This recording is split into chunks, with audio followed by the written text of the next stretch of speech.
स्वागत है आप सबका मेरे नए ब्लॉग में। सो गाइस, आज हम घूमने जाने वाले हैं एक बहुत ही प्राचीन जगह पे जिसका इतिहास बहुत पुराना है। इस जगह का इतिहास महाभारत काल से जुड़ा हुआ है, क्योंकि ये एक ऐसा मंदिर है जिसको महाभारत काल के दौरान पांडवों ने खुद बनाया था। वीडियो के बारे में ज़्यादा डिटेल में बताने से अच्छा है कि मैं सीधा आपको वहीं पे ले चलूँ। So without wasting any more time, चलिए चलते हैं घूमने जाने के लिए मैंने बस पकड़ी और फ्रंट की सीट खाली थी तो मैं आगे जाकर ही बैठ गई, क्योंकि वहाँ से बहुत अच्छा व्यू मिल रहा था और जो नज़ारे थे, रास्ते थे, वो आप देख सकते हैं कि कितनी खूबसूरत व्यू है यहाँ का। मुक्तेश्वर धाम, जिसे मुकेश्वर धाम के नाम से भी जाना जाता है, ये पंजाब के पठानकोट जिला मुख्यालय से 22 किलोमीटर, मीरथल से 4 किलोमीटर और ब्यास और चोच नदियों के मिलन बिंदु पर इंदौरा से 7 किलोमीटर दूर रावी नदी के किनारे स्थित है। ये रंजीत सागर बांध और हाल ही में बने शाहपुर कंडी बांध के बीच गाँव डूंग में ये जो है शिव धाम सिचुएटेड है। और इसी के साथ मेरा स्टॉप आ गया और अब बारी है मेरे उतरने की। बस से उतरने के बाद यहाँ से 500 से 700 मीटर जो है वॉकिंग डिस्टेंस है, जो उतर के जाना पड़ता है। नीचे जाके काफ़ी नदी के पास जो दरिया है उसके पास जाके ये मंदिर और ये गुफाएं हैं जो पांडवों ने बनवाई थी। बात करें यहाँ के नज़ारों की तो प्राकृतिक सौंदर्य से भरपूर है।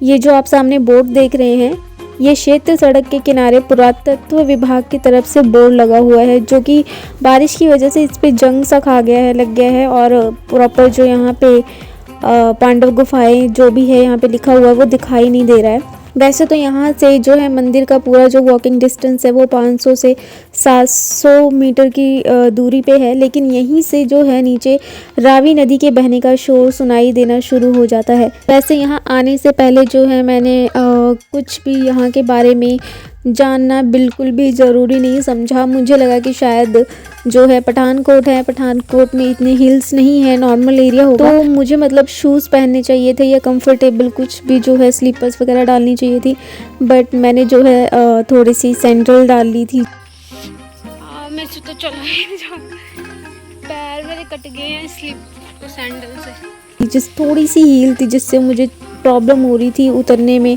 और थोड़ी सी नहीं मतलब बहुत ज़्यादा मुझे प्रॉब्लम हो रही थी, और जिसकी वजह से मेरे पैर में थोड़े से छाले भी पड़ गए थे। थोड़ा सा कहना तो मुश्किल है, पर दर्द बहुत ज़्यादा हो रहा था।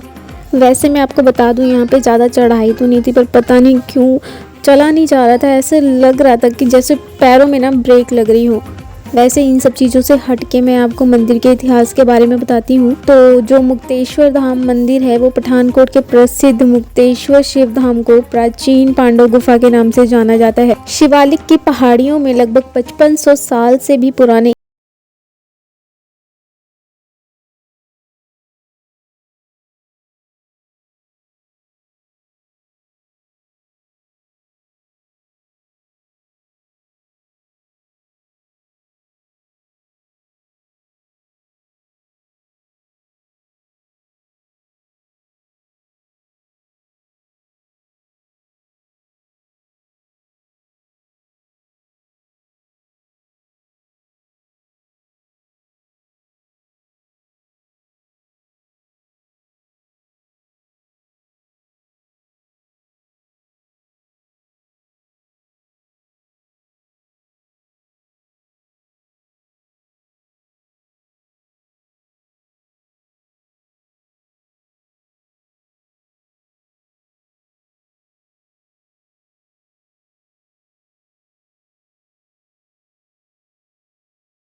जस्ट इन्हीं पहाड़ों के नीचे जो है वो प्राचीन गुफाएं हैं, जिनके पास अभी हम थोड़ी देर में पहुंचने ही वाले हैं। तो फाइनली हम लोग नीचे आ चुके हैं मंदिर के पास, जहाँ पे कंस्ट्रक्शन का काम चल रहा है।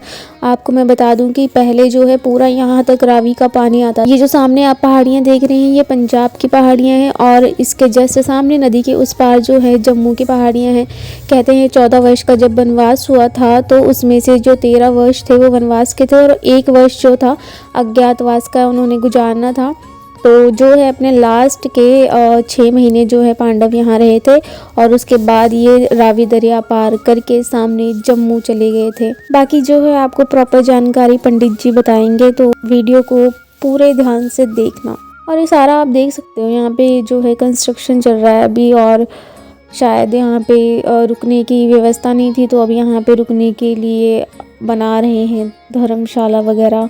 बाकी ये जो सामने है ये मंदिर है जो पहले ओपन में दिखता था। वैसे कहते हैं प्राकृतिक चीज़ें ज़्यादा सुंदर होती हैं, पर ज़्यादा दिन तक हम वो वैसी की वैसी नहीं रहती हैं, इसलिए जो है इसको बनाया जा रहा है, संरक्षित किया जा रहा है। तो चलिए सबसे पहले चलते हैं जो है पांडव ध्यान कक्ष की तरफ। दिखाती हूँ मैं आपको कि ये कैसा बना हुआ है।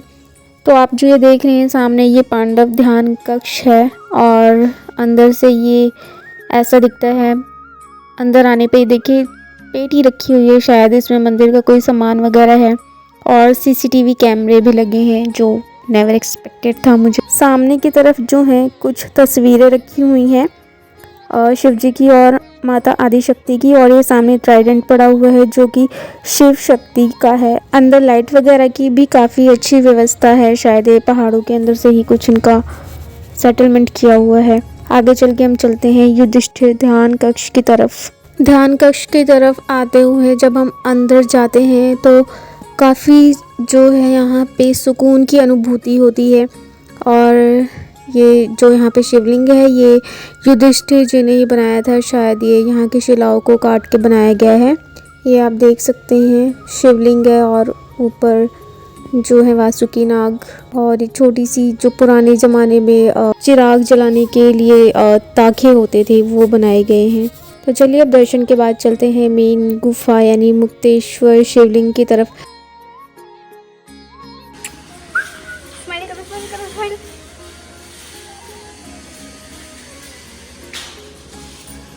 कहते हैं यहाँ पर पांडवों को जो है वरदान मिला था जीत प्राप्ति का। यहाँ पे स्वयं शिव जी ने आके पांडवों को विजय प्राप्ति का वरदान दिया था।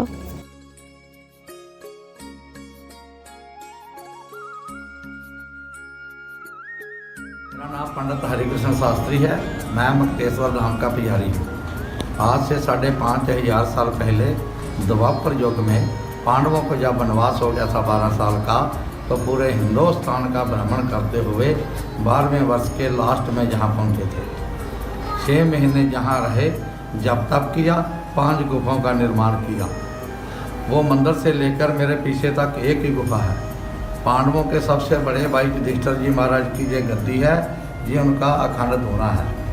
ये जो मेरे पीछे है ये द्रौपदी माता नाम से रसोई थी, अभी हमारा स्टोर बन गया। तो 3 गुफा अभी ऊपर है, 2 देखने को मिलेगी, एक को भंडार कक्ष में परिवर्तन कर दिया हमने। और 5वीं गुफा जो थी, इस गुफा से भी दुगनी तिगनी बड़ी, ये बड़े पहाड़ के पीछे दरिया के बीच डूब चुकी है, समा चुकी है, खंडित हो चुकी है।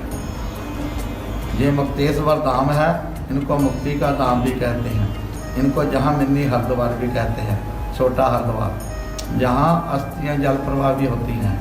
पितरों का पिंडदान भी यहाँ होता है, हर मत्स्या पर, श्राद्ध पर, तीर्थ पर, वैसाखी पर। यहाँ रहने की भी सुविधा है, यहाँ हर समय लंगर है।